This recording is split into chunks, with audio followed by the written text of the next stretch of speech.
Hello guys, welcome back to my channel. আজকে আমি আঁকছি শ্রীকৃষ্ণের মুখ। আমি পেন্সিল দিয়ে আগে ছবিটা এঁকে নিয়েছিলাম হালকাভাবে, তারপর এখন মার্কার দিয়ে আঁকছি। তোমরা দেখো, আমি একটা কালো মার্কারের সাহায্যে শ্রীকৃষ্ণের বাঁশিটা কমপ্লিট করছি নর্মালি দাগ দিয়ে। তারপরে মাথার পাগড়ি করছি বাঁকাভাবে, বাঁশির ওখান থেকে দাগ দিলেই, তারপর এক একটা দাগ এক একটার উপর দিলেই হয়ে যাবে।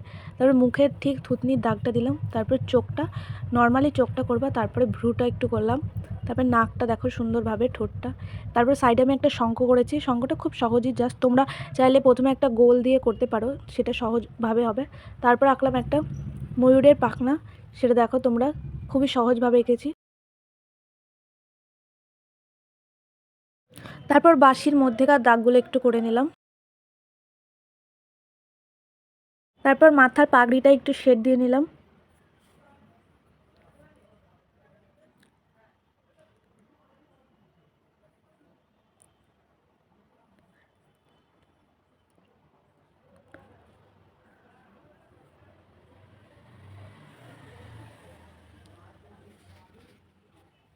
এরপর মাথার পালকটা এবং এই শঙ্খতে হালকাভাবে শেড দিলাম, তার সাথে শ্রীকৃষ্ণের থুতনির ওখানটা একটু শেড দিয়ে নিলাম।